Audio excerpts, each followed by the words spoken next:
Good morning students, Gayatri school Rajouri के YouTube channel में आपका स्वागत है।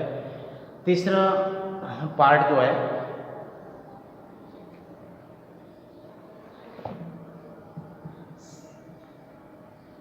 सेकंड लेसन का ए गिफ्ट ऑफ चप्पल्स का तीसरा पार्ट जो है हमने पूरा किया था पिछले वीडियो लेक्चर में, और मैंने कुछ कंप्रीहेंसिव क्वेश्चंस जो है वो आपको दिए थे करने के लिए, और मेरा मानना है कि आपने कर दिए होंगे, उनके आंसर्स लिख दिए होंगे। लेकिन अगर जिसने नहीं लिखे हैं और किसी ने लिखे हैं तो भी जो है वो कॉन्फिडेंट नहीं है, जिनको आत्मविश्वास नहीं है कि मेरे सही है कि गलत है, तो उसके लिए मैंने उन तीनों प्रश्नों के जो है वो आंसर्स आज आपके ब्लैक बोर्ड पर करवाए हैं। और हालांकि मैंने क्वेश्चन नंबर लगाया है, क्वेश्चन नहीं लिखा है, केवल आंसर लिखे हैं। तो आप जो है वो इसका स्क्रीनशॉट लेकर के अपने उन आंसर्स से जो आपने स्वयं लिखे हैं प्रैक्टिस करके उनसे मिलाएं, और जहाँ मिस्टेक्स हैं उनको सही करें, और नई मिस्टेक है तो बहुत अच्छी बात है। पहले का आंसर जो पहला प्रश्न जो आपको पूछा गया था, मैं एक बार जो है वो इनको आपको समझा देता हूँ इनके उत्तरों को। पहला प्रश्न आपको पूछा था कि आपको किताब में से वो सेंटेंस उठा करके लिखना है जिसमें लिखा हो कि संगीत मास्टर जो है वो आकर्षक संगीत बजा रहा है, और उस वाक्य को आपको जोर से पढ़ना था। और उसके बाद मैंने कहा था कि इस वाक्य को आपको उसमें लिखना है। तो वाक्य मैंने बोर्ड पर लिखा है, the music masters notes seemed to float up and settle perfectly into the invisible tracks of the melody। ऐसा वाक्य किताब में सीधा जो है वो लिखा हुआ है, और इसका हिंदी अर्थ अगर हम करें तो होगा, संगीत मास्टर के स्वर की धुन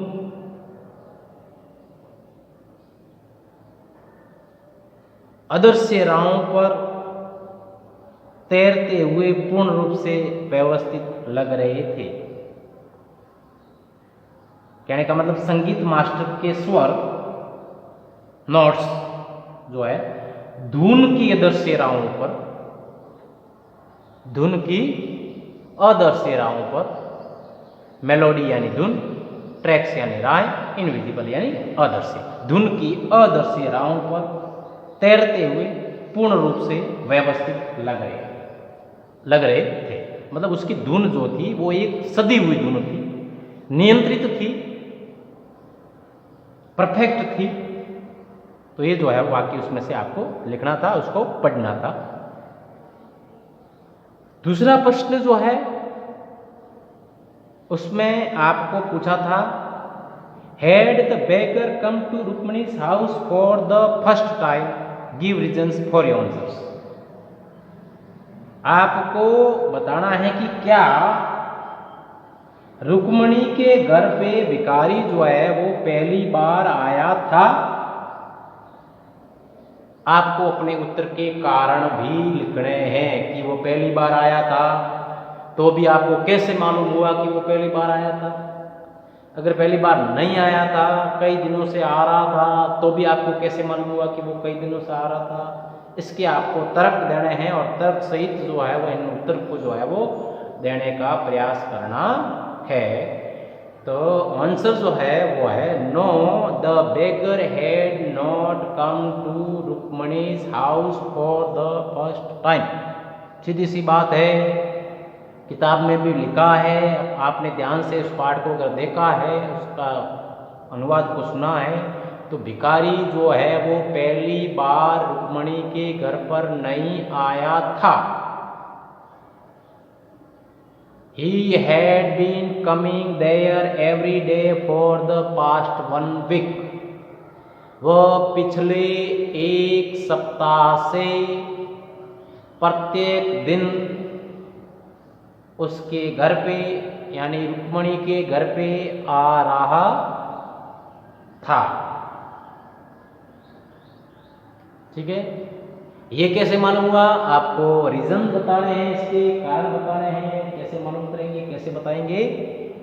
तो अपन को कैसे मालूम हुआ कि जो है पिछले एक सप्ताह से आ रहा था, पहली बार नहीं आया था? तो इसका पहला रीजन लिखा है, this was told by the grandmother to Tapi.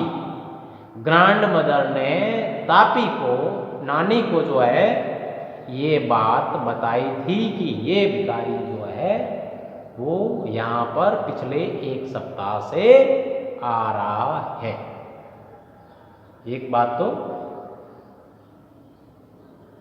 उस दादी ने जो है वो तापी को बताई थी, दादी ने नानी को बताई थी। एक तो ऐसे आपको मालूम हुआ, ये तर्क दे सकते हैं। एक तर्क जो है और लिखा है, मोर और इसके अलावा Rukmini herself revealed this fact when she asked Ravi to send the beggar away। Rukmini ने भी इस बात को जो है वो प्रकट किया था जब उसने रवि को, उस भिखारी को जो है वो वहां से भेजने के लिए रवि को कहा था। तब उसने भी कहा था कि ये जो है वो पिछले एक सप्ताह से यहाँ आ रहा है, इसको कह दो कि अब जो है वो यहाँ वापिस ना आए। तो दूसरा तर्क अपना हो गया ये। और तीसरा तर्क जो है वो है, द बेगर ऑल्सो एडमिटेड, भिखारी ने स्वयं जो है वो ये स्वीकार किया था, this when he told the children that he had kept his body and soul together on the generosity of ladies of Rukmani's house for a whole week। उस भिखारी ने भी ये स्वीकार किया था कि पिछले एक सप्ताह से वो अपने आप को इस घर की या रुक्मणी के घर की महिलाओं की दया से जीवित रखे हुए हैं। वह रुक्मणी के घर की महिलाओं की दयालुता से ही पिछले एक सप्ताह से जीवित है, ऐसा उस भिखारी ने भी माना था। तो ये रीजंस जो है मैं आपके अंडरलाइन कर देता हूं, कौन कौन से रीजंस जो है, रीजंस है। एक तो रीजंस आपको लिखना है, एक रीजंस तो ये है आपको कहना है कि आपको कैसे मालूम हुआ, ये एक रीजन ये, ठीक है। दूसरा रीजन जो है वो है रुक्मणी का, यहां से ये है रीजन नंबर 2। और ये रीजन जो है यहाँ। और तीसरा रीजन जो है वो यहां से है, वो है the beggar also admitted this when told children that he had kept his body and soul together on the generosity of ladies of Rukmani's house for a whole week। ये तीन रीजन इसके हो गए, ठीक है। इसके बाद जो है आपका थर्ड क्वेश्चन जो है वो था, रुक्मणी प्रश्न क्या था, a sharp V shaped line had formed between her eyebrows, what does it suggest to you about Rukmini's mood. Rukmini ने को जब ये मालूम हुआ कि चप्पलें जो है उस संगीत मास्टर की खो चुकी है, चुरा ली गई है, तब जो है उसकी ललाट पे, उसके आईब्रो के बीच में जो है वो एक आकृति बनी थी, वी की आकृति बनी थी, वी आकार की, इंग्लिश के वी आकार की आकृति बनी थी। और उसकी इस आकृति से, उसके चेहरे के इस एक्सप्रेशन से आप उसकी मनोदशा के बारे में क्या बता सकते हो कि वो उसकी कैसी मनोदशा वो वी आकार जो है वो प्रदर्शित कर रहा था, क्या बता रहा था, किस मनोस्थिति को जो है वो बता रहा था। तो आपको तब लिखना है, Rukmani was a soft and pleasant lady. पहली बात तो रुक्मणी जो थी वो मृदु एवं सुखद स्वभाव वाली महिला थी, मिलनसार थी। But she looked harassed because of the missing of chappals of the music master. लेकिन संगीत मास्टर की चप्पलों के गुम हो जाने के कारण वह व्यथित, अरेस्ट दिखाई दी। उसकी आईब्रोज के बीच में जो है वी के आकार की लाइन अर्थात सलवट पड़ना ये बताता है कि वह बच्चों के इस व्यवहार से नाराज थी या बच्चों से नाराज थी। तो ये इनके 3 जो है वो प्रश्न थे कंप्रीहेंशन चेक के। अब हम करेंगे टेक्सचुअल क्वेश्चंस का पहला प्रश्न, जिसमें आपको जो है वो ब्लैंक भरना है। तो क्या करना है आपको, किस प्रकार से पढ़ना है, मैं तरीका बता देता हूं। और ये वर्किंग विद टेक्स्ट का पहला प्रश्न जो है हम कर लेते हैं, दूसरा जो है नेक्स्ट वीडियो लेक्चर में करेंगे। प्रश्न में कुछ वाक्य दिए हैं, टेक्सचुअल क्वेश्चंस है, ये पाठ्य पुस्तक से ही है। आपको इन वाक्यों को जो है वो कंप्लीट करना है। पहला वाक्य जो है, Ravi compares Lali is playing the violin too. Lali violin बजा रही थी, लली जो वायलिन बजा रही थी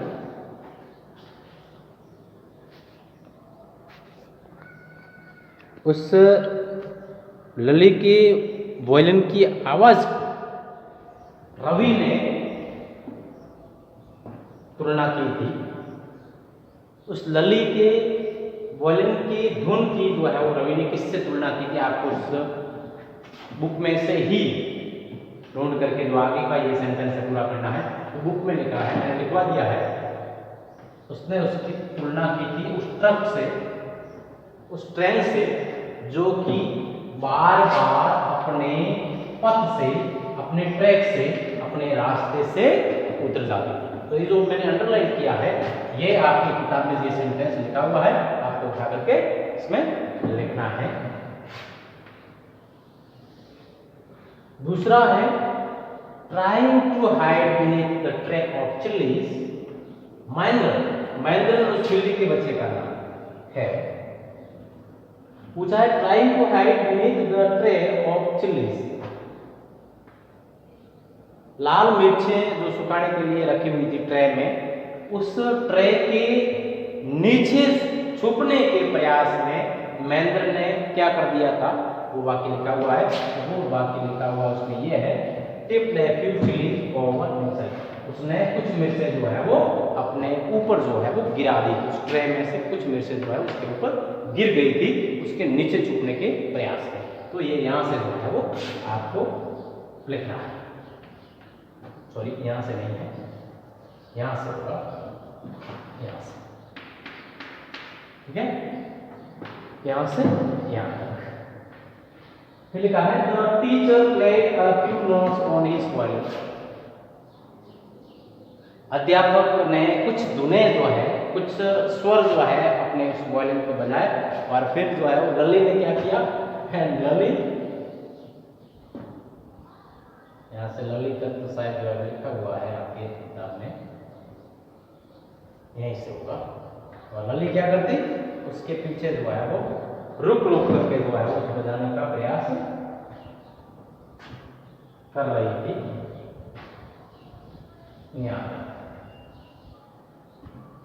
ये हो जाएगा। फिर उसके बाद में चौथा जो है, the beggar said that the kind ladies of the house hold. उस भिखारी ने बताया था कि इस घर की दयालु महिलाओं के कारण, या महिलाओं ने, या इस घर की महिलाओं की दयालुता ने क्या किया था, help him keep his body and soul together by feeding him for 1 week. उसको पिछले 1 सप्ताह तक उसको जीवित रखने में उसकी मदद की, ठीक है।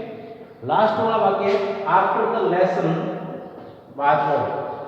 जब पाठ समाप्त हो गया, द म्यूजिक टीचर आस्क्ड लली।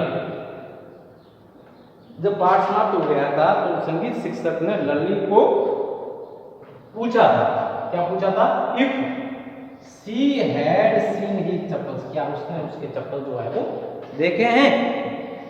तो ऐसा जो है उसने पूछा था। स्क्रीनशॉट ले ले इसका, और उसके बाद इनको कॉपी में बढ़िया तरीके से करें। और इससे आगे वाला सेकंड प्रश्न जो है वो हम आगे वाले वीडियो लेक्चर में करेंगे। प्रश्न क्या है उसमें आपको क्या करना है, उस प्रश्न में आपको जो है वो आगे वाले प्रश्न में आपको उत्तर देना है। दूसरा प्रश्न, describe the music teacher as seen from the window. हाँ, दूसरा प्रश्न जिसमें पूछा है आपको कि संगीत मास्टर का आपको वर्णन करना है जैसा कि उसे खिड़की से देखा गया। पीछे से रवि ने और मीना ने और मृदु ने खिड़की के पीछे से जो है वो संगीत शिक्षक को देखा था, किस प्रकार से बैठा था, किस प्रकार से धुन बजा रहा था, उसका उलिया कैसा था, वो सब चीज़ें जो है आपको इस प्रश्न के उत्तर के लिए वर्णन करना है। थोड़ा सा आंसर जो है इसका बड़ा है, तो हम जो है इसको अगले वीडियो लेक्चर में जो है लेंगे। इसके साथ तीसरा और चौथा प्रश्न और पांचवा प्रश्न भी जो है वो लेने का प्रयास रहेगा। तो आज जो है वो यहीं तक इस वीडियो लेक्चर को समाप्त करते हैं। कल सेकंड प्रश्न के साथ जो है वो मैं फिर उपस्थित होऊंगा। Thank you.